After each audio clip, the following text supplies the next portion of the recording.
Bulletin میں سب سے پہلے آپ کو بتائیں وزیراعظم شہباز شریف نے ربع ماہ IMF سے معاہدے کا انتہا دے دیا۔ اسلام آباد میں گرین لائن منصوبے کی تقریب سے خطاب کرتے ہوئے ان کا مزید کہنا تھا کہ ہم مشکلات سے جلد نکل جائیں گے، ایک ایک پائی بچا رہے ہیں۔ امپورٹ میں کس کو فوقیت ہونی چاہیے اس کی فہرست تیار کر لی گئی ہے۔ مشکلات کا سامنا کرنے والی قومیں ہی آگے بڑھتی ہیں، کب تک دوسروں کے سہارے پر چلیں گے؟ دلوں کے ٹوٹے رشتوں کو دوبارہ جوڑنا آسان کام نہیں۔ پاکستان آج اس دورائے پہ کھڑا ہے جہاں پر ایک ایک پائی ہم بچانے کی کوشش کر رہے ہیں۔ اب آپ دیکھیں کہ جو ہمارے فارن ایکسچینج ریزروز ہیں اس کو سامنے رکھ کر ہم نے ایک پرائیورٹی لسٹ بنائی ہے کہ جو امپورٹس جو ہیں اس میں کن کو فوقیت حاصل ہونی چاہیے۔ ایکسپورٹرز IMF سے اسی مہینے میں انشاءاللہ مجھے پوری امید ہے کہ معاہدہ ہو جائے گا اور یہ مشکلات سے ہم باہر نکل آئیں گے۔ یہ مشکلات قوموں کی زندگیوں میں آتی ہیں، لیکن قومیں وہی آگے بڑھتی ہیں جو مشکلات کو چیرتی ہوئیں اور زندگی کے اندھے تھپیڑوں کا مقابلہ کرتے ہوئے وہ مشکلات کو عبور کریں اور قوم کو اس کے پاؤں پہ کھڑا کریں۔ وزیر خزانہ اسحاق ڈار نے کہا جو ڈرامہ 5 سال پہلے شروع ہوا پاکستان اس کا نتیجہ آج بھگت رہا ہے۔ بے پناہ چیلنجز کا سامنا ہے، کوشش ہے حالات بہتر کر سکیں۔ ملک کو تباہ کرنے والوں کا محاسبہ ہونا چاہیے۔ میاں نواز شریف کے دور میں مہنگائی کی شرح کم تھی، انہوں نے اسلام آباد میں تقریب سے خطاب کیا۔ یہ کوگمار جو ہے یہ اس حکومت کا 8 مہینے کا کوگمار نہیں ہے، یہ اس 5 سال کی ایک جو ایڈونچر شروع ہوئے، Dawn drama, Panama drama, PMLN کو فارغ کرو، اس طرح کی چیزیں وہ آج پاکستان بھگت رہا ہے۔ پرائم منسٹر شہباز شریف صاحب کو بے پناہ چیلنجز ملے ہیں۔ یہ بدقسمتی ہے اس قوم کی کہ آج ہم 5 سال کے بعد کہاں کھڑے ہو گئے ہیں، اس کا محاسبہ ہونا چاہیے۔ ہم 24ویں معیشت بن چکے تھے 2016 میں، آج پچھلے سال پاکستان کی معیشت دنیا کی 47 معیشت ہے۔ آپ کے پاس ہسٹری ہے، who makes development, who takes economy across the world and globe۔ ابھی ڈالر کی بات کریں تو انٹر بینک میں ڈالر کی قیمت میں 7 روپے 17 پیسے اضافہ، انٹر بینک میں ڈالر 262 روپے 60 پیسے پر بند۔ اوپن مارکیٹ میں ڈالر کی قیمت 7 روپے بڑھ گئی، اوپن مارکیٹ میں ڈالر 265 روپے پر ٹریڈ ہوا۔ آپ کو بتا رہے ہیں انٹر بینک میں ڈالر کی قیمت میں 7 روپے 17 پیسے اضافہ ہوا۔ اسی پر بات کریں گے طارق غوری سے۔ جی طارق۔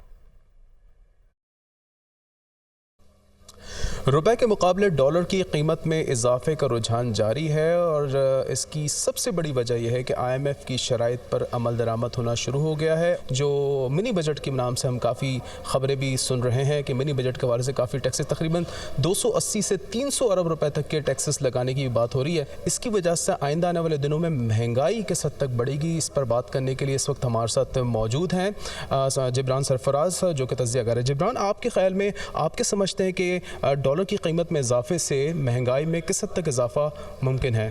دیکھیے، پاکستان جو ہے وہ امپورٹ بیس کنٹری ہے۔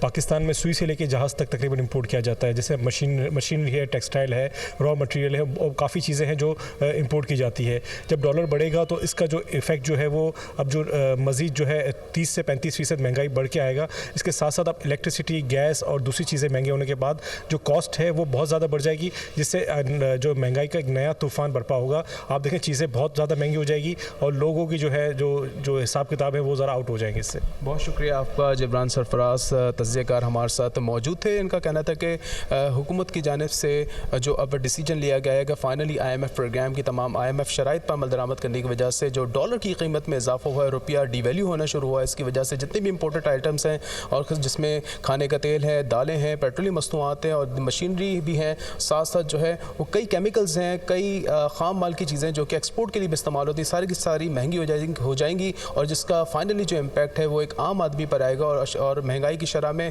جو ایکسپیکٹیشنز ہیں تقریباً 30% تک کا اضافہ ہو سکتا ہے۔ ابھی آپ کو براہ راست لیے چلتے ہیں کراچی، جہاں صوبائی وزیر سندھ سعید غنی کی نیوز کانفرنس ہو رہی ہے۔ یہی اعتراض تھا کہ جی فارم 11 ہمارے پاس ہے، اس میں ہم جیتے ہوئے ہیں، لیکن جو رزلٹ دیا ہے آرو نے وہ غلط دیا، اس میں ہارے ہوئے تو بات تھی۔ یہاں تو یہ تھا کہ آرو نے بھی جماعت اسلامی کو جتوایا تھا اور ریکاؤنٹنگ ہوئی۔ جب ریکاؤنٹنگ ہو جاتی ہے اور بستے کھل جاتے ہیں اور بیلٹ پیپر سب کے سامنے رکھے جاتے ہیں تو پھر وہ جو پہلا آپ کو فارم 11 ملا ہوتا ہے اس کی حیثیت بھی ہوتی ہے، وہ ختم ہو جاتا ہے، اس لیے کہ آپ کی موجودگی میں تمام ووٹوں کی دوبارہ گنتی ہو رہی ہے، اور اس دوبارہ گنتی کے عمل میں ان 3 سیٹوں میں سے پی ٹی آئی نے 1 جیتی اور پیپلز پارٹی نے 2 جیتی۔ اب اگر کوئی شخص الیکشن کمیشن کے پاس درخواست دے کے چلا جائے سادے کاغذ پہ کہ جناب یہ 3 بھی ہیں، انہوں نے کہا ان 3 کو بھی اس میں ڈال دو، نوٹیفکیشن روک دو، یار کیسے روک دو بھائی؟ کوئی قانون ہے نہیں ہے، کوئی ضابطہ ہے نہیں ہے، مطلب کسی کی خواہش پہ چلنا ہے، فرمائش پہ چلنا ہے تو الگ بات ہے، لیکن میں یہ سمجھتا ہوں کہ الیکشن کمیشن بہت بہتر انداز میں اپنا کام کر رہا ہے، لیکن اس قسم کی چیزیں جماعت اسلامی کے دباؤ میں یا ان کی فرمائش پہ کر کے ایک اچھے الیکشن کو متنازع نہ بنائیں۔ قانون کے مطابق بالکل الیکشن کمیشن کا فرض ہے کہ وہ سب کو سنے اور قانون کے مطابق انصاف کرے۔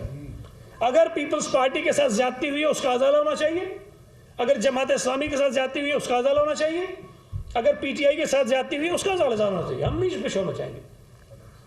ایک طرف وہ کہتے ہیں کہ جی آر او جو ہے وہ رزلٹ چینج کرتے ہرا دیتے ہیں، ایک طرف آر او نے جتوا دیا، ری کاؤنٹنگ میں ہار گئے، اس پہ بھی کہتے ہیں یہ بھی قبول نہیں ہے۔ میرا یہ خیال ہے کہ میں گزارش کروں گا الیکشن کمیشن سے، چیف الیکشن کمشنر صاحب سے، کہ آپ جو ہیں وہ مجھ سے زیادہ قانون کو سمجھتے ہیں اور اپنی ذمہ داریوں کو سمجھتے ہیں۔ مجھے امید ہے کہ الیکشن کمیشن اپنے اختیارات کے مطابق ان چیزوں کو ٹیک اپ کرے گا، اور اگر انہوں نے اسی طرح چلانا ہے بسم اللہ، ہمیں کوئی اعتراض نہیں۔ پھر جو درخواستیں ہماری آئیں گی اور آئیں گی انشاءاللہ تعالیٰ، ہم بھیج رہے ہیں کل سے، ہم اپنی درخواستیں بھیج رہے ہیں، وہ آئیں گی اور ہماری استدعا بھی یہ ہوگی کہ ان یو سیز میں جو لوگ جیتے ہیں ان کا نوٹیفیکیشن روکا جائے۔ جس طرح ایک غیر متعلقہ آدمی کے درخواست پر ہماری جیتی ہوئی یوسیوں کا نوٹیفیکیشن روکا گیا ہے، اسی طرح ہماری درخواستیں جو غیر متعلقہ لوگ نہیں دیں گے، ہماری درخواست امیدوار دے گا۔ جو امیدوار وہاں سے لڑ رہا ہے الیکشن، جس امیدوار کو ہروایا گیا ہے، جو ہارا ہے، وہ اپنی درخواست دے گا۔ ہم الیکشن کمیشن کو اتنی آزمائش میں نہیں ڈالیں گے، ہم اتنی آزمائش میں ڈالیں گے کہ بھائی امیدوار نے خود درخواست دی ہے، لیکن نوٹیفیکیشن پھر ان یوسیز کا بھی رکنا چاہیے جہاں جہاں پر تنازعات ہیں۔ یہ میں سمجھتا ہوں کہ بہت ہی بد نصیبی کی بات ہے کہ اچھے بھلے الیکشن کو جو ہے وہ بلا وجہ، بلا جواز، دباؤ میں آ کر یا کسی کی فرمائش پر متنازع بنانے کی کوشش ہو رہی ہے۔ اور یہ بھی میں بتا دوں، اس میں جماعت اسلامی نے یہ بھی لکھا کہ جی چونکہ یہ آر او سارے سندھ حکومت کے ملازم تھے تو انہوں نے یہ سارے حکومت کے کہنے پہ کر رہے ہیں۔ ہجرت کالونی کی یو سی ہم کو 90 ووٹوں سے ہارے ہیں، جو ریٹرننگ افسر صاحب ہیں اسسٹنٹ کمشنر ہیں، قانون کے مطابق الیکشن کا رزلٹ جیسے ہی آیا فوراً درخواست دی کہ ریکاؤنٹ کرائیں، اس اسسٹنٹ کمشنر نے وہ درخواست ہماری مسترد کر دی۔ اسسٹنٹ کمشنر ہے، سندھ حکومت کا ملازم ہے بقول جماعت اسلامی کے، اور بقول ان کے سب ہمارے کہنے پہ چل رہے ہیں، اس نے مسترد کر دی، ملیر میں مسترد کر دی، اور وہ بھی اسسٹنٹ کمشنر تھے۔ اگر کہیں پر آپ کے ساتھ زیادتی ہوتی ہے تو آپ کہتے ہیں یہ سندھ حکومت کے ملازم ہیں، اور بھائی جب ہمارے ساتھ زیادتی ہو رہی ہے ہم کیا کہیں کہ کس کے ملازم ہیں یہ؟ تو میرا یہ خیال ہے کہ الیکشن کمیشن کو بھی یک طرفہ موقف سننے کے بعد کہ ایک آدمی آیا اس نے کہا یہ ہو گیا یہ ہو گیا، قیامت آ گئی، اور انہوں نے سمجھ لیا کہ قیامت آ گئی ہے، لیکن یہ جو کل 3 یوسیوں کا نتیجہ روکا ہے یہ تو بہت ہی افسوسناک ہے۔ بھائی ان کے سامنے ریکاؤنٹنگ ہوئی ہے اور اس ریکاؤنٹنگ میں یہ ہارے ہیں، اب انہوں نے راستہ دیکھ لیا الیکشن کمیشن کا کہ جاؤ جا کے وہاں پہ استدعا کرو، جو کو مان لیتے ہیں وہ کھڑے جاتے جا کے، اور مجھے تو ڈر ہے کہ یہ کل پھر جا کے کھڑے جائیں گے، 3 اور ہی چلے جائیں گے، یہ بھی روکو، پرسوں اور لے جائیں گے، یہ بھی روکو۔ تو یہ جو تاثر دیا جا رہا ہے یا پیدا ہو رہا ہے کہ جماعت اسلامی کا آدمی جو جا کے کہے گا نعوذ باللہ وہ بس صحیفہ ہے آسمانی ہے، وہ بس وہ صحیح کہہ رہا ہوگا، اس کی بات پہ کر لو عمل، اور باقی جو کہہ رہے ہیں سب کچھ وہ غلط ہے۔ تو میری گزارش ہے کہ الیکشن کمیشن نے جو یہ غیر قانونی طور پر جو نتائج روکے ہیں، پہلے 6 یوسیز کے، بعد میں 3 یوسیز کے، یہ فوری طور پر جاری کریں اور قانون کے مطابق جو الیکشن ٹریبونلز بنے ہیں اس میں جائیں. ہم نے اپنے تمام لوگوں کو جنہوں نے یہ درخواستیں دی تھیں آر او نے مسترد کر دی, پھر الیکشن ٹریبونل بن گئے. ہم نے کہا کہ جی اب الیکشن کمیشن کا اختیار نہیں ہے, اب آپ کو ٹریبونل میں جانا پڑے گا کیونکہ قانون یہ کہتا ہے. ہم نے روکا ان کو کہ نہ جاؤ, فائدہ کوئی نہیں ہے. اور ابھی بھی میں آپ بتاؤں کہ جیسے ہی آر اوز نے ری کاؤنٹنگ کی درخواستیں مسترد کی تھی ہمارے کچھ لوگوں کی, انہوں نے اسی دن الیکشن کمیشن کو بھیجی ہیں, کوریئر بھی کی ہیں, کوئی بندہ خود جا کر دے کر آیا ہے. اس پر کوئی سنوائی نہیں ابھی تک, ان پر کوئی سنوائی نہیں ہے, اور اس پر فوری طور پر سنوائی ہو رہی ہے. جی ایک منٹ یار پہلے اس کا کرتا ہوں. یہ بتا دیں کہ الیکشن کمیشن کے حوالے سے جو پی ٹی آئی ہے وہ ہمیشہ الزام لگاتا رہا کہ یہ پی ڈی ایم کے بی ٹی میں اور پھر منشی کا بھی لقب ان کو دے دیا گیا ہے, مطلب مسلسل متنازع بناتے جا رہے ہیں. لیکن اب بلدیاتی انتخابات کے بعد اب اتحادی جماعتیں بھی خاص طور پر پاکستان پیپلز پارٹی اس کو تنقید کا نشانہ بنا رہی. اب یہ سوال پیدا ہو چکا ہے کہ اس میں استعداد اتنی نہیں ہے کہ وہ آنے والے جو انتخابات ہیں, خاص طور پر 16 مارچ کو بھی ایک انتخابات ہونے جا رہے ہیں کراچی میں جس میں 9 سیٹیں ہیں قومی کی, اس میں یہ بھی شامل ہیں. تو کیا دیکھ رہے ہیں, کیا واقعی یہ اس میں یہ استعداد ہے, اتنی قابلیت ہے کہ واقعی چاہ کر انتخابات کرائیں؟ دیکھیے پہلی بات یہ ہے کہ میں وہ بالکل نہیں کہہ رہا کہ جو پی ٹی آئی کہہ رہی ہے کوئی جماعتیں کر رہی ہیں. میں نے تو بڑی سیدھی سی گزارش کی ہے کہ آئین, الیکشن ایکٹ اور سندھ لوکل گورنمنٹ ایکٹ جو کہتا ہے اس کے مطابق آپ عمل کیجیے, ہمیں کوئی اعتراض نہیں ہے. اگر ہماری 6 نہیں 60 سیٹیں بھی چلی جائیں نا اس میں ہمیں کوئی اعتراض نہیں ہے. لیکن گزارش صرف اتنی ہے کہ جو بھی کچھ کرنا ہے وہ قانون کے مطابق کیا جائے. اور میں نے آپ کو قانون پڑھ کے بتایا, کوئی شخص جو کینڈیڈیٹ نہ ہو وہ الیکشن کے متعلق ڈسپیوٹ کو ریز نہیں کر سکتا. کینڈیڈیٹ کہہ نہیں رہا ہے, کوئی اور کے کہہ رہا ہے کہ یہ ہوا ہے. اگر وہ کہہ بھی رہا ہے تو بھائی آپ اس کو راستہ دکھائیں کہ جناب یہ آپ کا اختیار نہیں ہے, کینڈیڈیٹ کو بھیجو. کینڈیڈیٹ آ جائے تو اس کو بتائیں کہ بھائی تم یہاں نہیں آ سکتے, تم یہاں چلے جاؤ. راستے تو موجود ہے نا, لیکن جو صحیح دروازہ اس کو وہاں بھیجیں. لیکن میں اس بات سے اعتراض نہیں کرتا کہ الیکشن کمیشن کے اندر کیپیسٹی نہیں ہے, کچھ نہیں ہے. وہ اپنی مجموعی طور پر ان کی کارکردگی ٹھیک ہے, لیکن اگر کہیں کوئی خامیاں ہیں, کوئی غلطی ہے تو اس کو صحیح. یہ بتائیں کہ آپ کے پاس اب راستہ کیا ہے؟ ایک راستہ یہ ہے کہ آپ جماعت اسلامی اور پی ٹی آئی کی طرح الیکشن کمیشن کے سامنے دھرنا دیں اور آپ کا سارا موقف مانا جائے. دوسرا راستہ یہ کہ آپ ان کی خامیوں کو اسی قانونی تقاضوں میں چیلنج کریں اور ان کو انہی کے پچ پر ناک آؤٹ کریں. تیسرا راستہ یہ ہے کہ آپ الزام لگائیں. دیکھیں میں نے جس طرح ابھی آپ کے سامنے بات کی, میں نے وہ ساری قانون کی بات کی اور ہم قانون کا راستہ اختیار کریں گے. مجھے امید ہے چیف الیکشن کمشنر صاحب بڑے جہاں دیدہ سمجھدار آدمی ہیں, انہیں چیزوں کا پتہ ہے. لیکن شاید کیونکہ جماعت اسلامی نے جتنا معاملہ کیا تھا شاید اس کا کوئی اثر انہوں نے لیا ہو, یا وہ اور طریقوں سے دباؤ ڈالنے کی کوشش کر رہے ہوں گے. لیکن اس قسم کے بڑے اداروں کو اس طرح کے دباؤ کا شکار نہیں ہونا چاہیے اور قانون کے مطابق چلنا چاہیے. ایک تو یہ کہ الیکشن کمیشن کے متعلق تو خان صاحب بھی بہت بڑی باتیں کرتے ہیں, تو آج یہ باتوں سے لگ رہا ہے کہ آپ شاید آپ کو بھی اعتراضات ہیں, آپ بھی مطمئن ہیں کہ وہ ایسے ہی غیر قانونی کام زیادہ تر کرتے ہیں.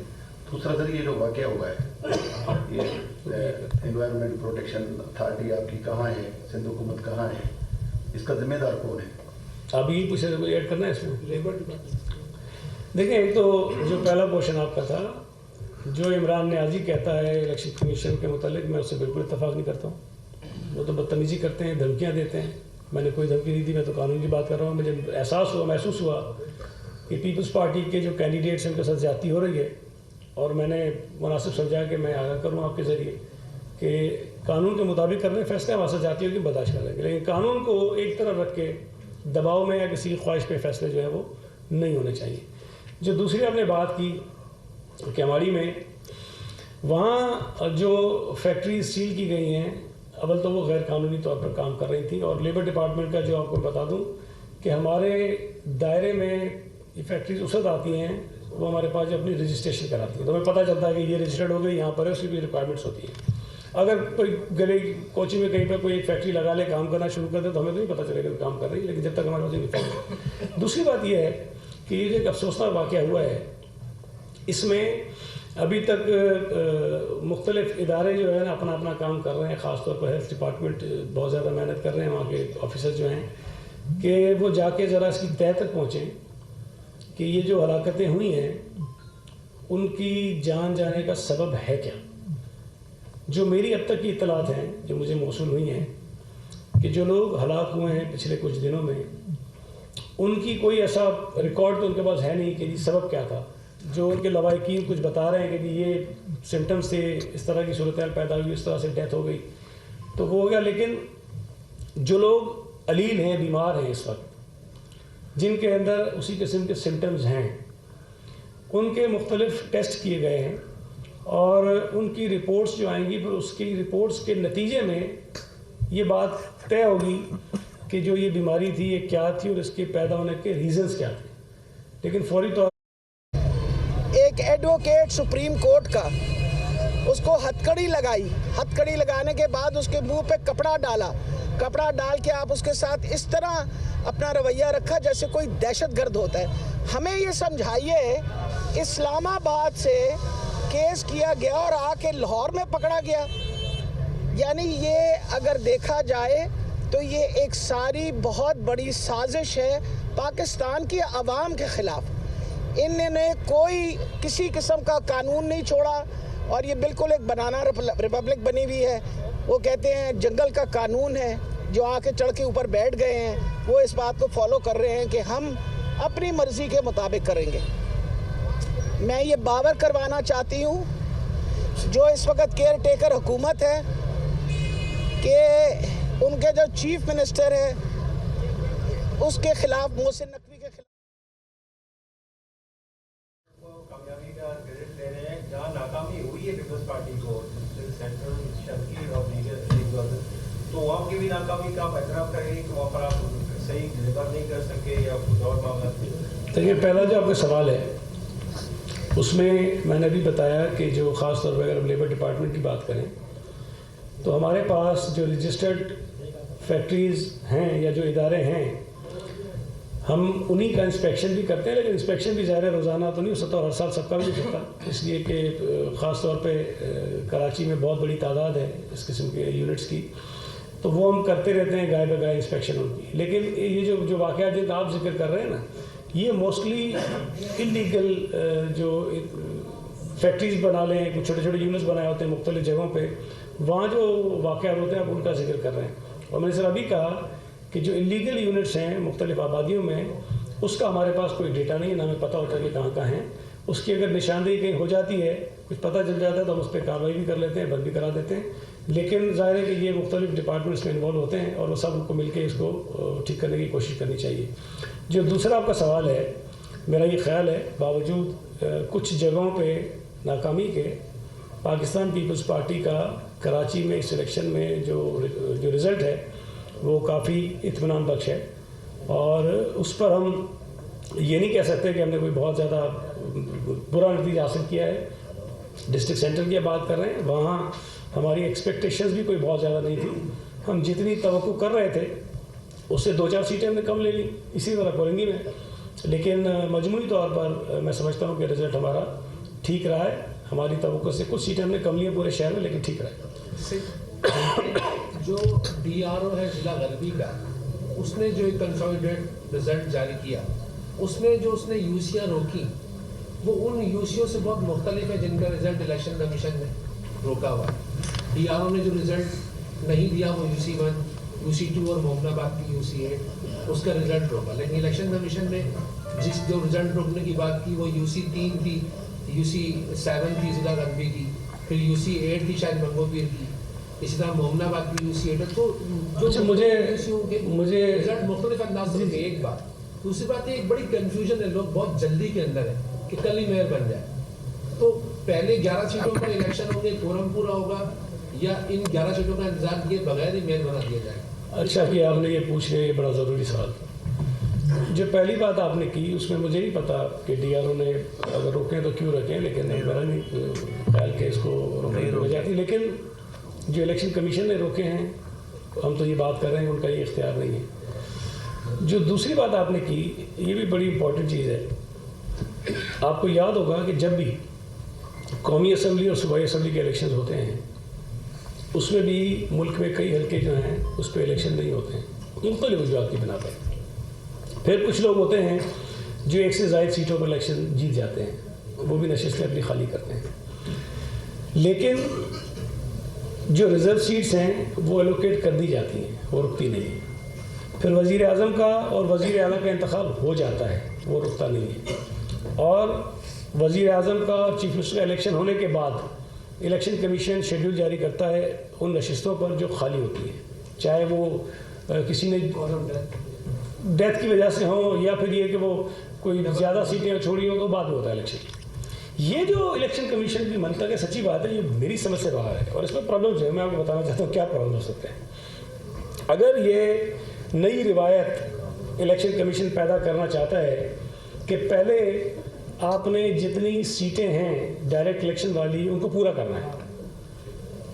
اب یہ 11 سیٹیں رہ گئی ہیں، 11 کا یہ شیڈول جاری کرتے ہیں اور لوگ نامینیشن فائل کرتے ہیں اور 1.5-2 مہینے بعد کی الیکشن کی ڈیٹ آ جاتی ہے. خدا نہ کرے انہی نامینیشن جو فائل کرتے ہیں لوگ اس میں سے 2-4 ڈیتھ کر جاتے ہیں، 2-4 ہلکے خالی رہ جاتے ہیں. پھر کیا کریں گے آپ؟ پھر کہیں گے کہ نہیں پہلے یہ 3 کا کراؤ پھر کریں گے. 235 پہ الیکشن ہو گیا ہے، 2 مہینے آپ ٹائم دیتے ہیں کہ دوسرا الیکشن ہو. اللہ نہ کرے 235 جیتے ان میں سے کوئی کسی کی ڈیتھ ہو جاتی ہے، سیٹیں خالی جاتی ہیں. آپ کیا کریں گے؟ پھر انتظار کریں گے کہ ان کو پورا کریں. یہ ایسا سائیکل ہے جو رکے گا نہیں، یہ چلتا رہے گا. تو جو قومی اسمبلی اور صوبائی اسمبلی کی الیکشنز میں ہوتا رہا ہے، میری گزارش ہوگی کہ الیکشن کمیشن اسی طریقہ کار کو فالو کرے. یہ نیا طریقہ اگر انہوں نے شروع کر دیا کہ ہم نے پہلے وہ 246 پورے کرنے ہیں تو آگے چل کر جو عام انتخابات ہوں گے یہ بہت بڑا مسئلہ پیدا ہو جائے گا. لوگ چیلنج کریں گے اسی بنیاد پر. جو اگر وزیر اعظم ایک آدھ ووٹ سے آگے پیچھے ہو رہا ہوگا وہ کہیں پہلے الیکشن کرو، اس پہ آپ کا سارا نظام تحس ہو جائے گا. تو یہ نئی قسم کے جو ایڈونچر ہیں، مجھے ہی پتہ یہ کہاں سے آئیڈیاز آ جاتے ہیں. یہ نہ کریں، اس سے مسائل پیدا ہوں گے. ابھی جو الیکشن ہو گئے ہیں اس الیکشن کی بنیاد پر الیکشن کروائیں ریزرو سیٹ کا اور جلد از جلد کروائیں.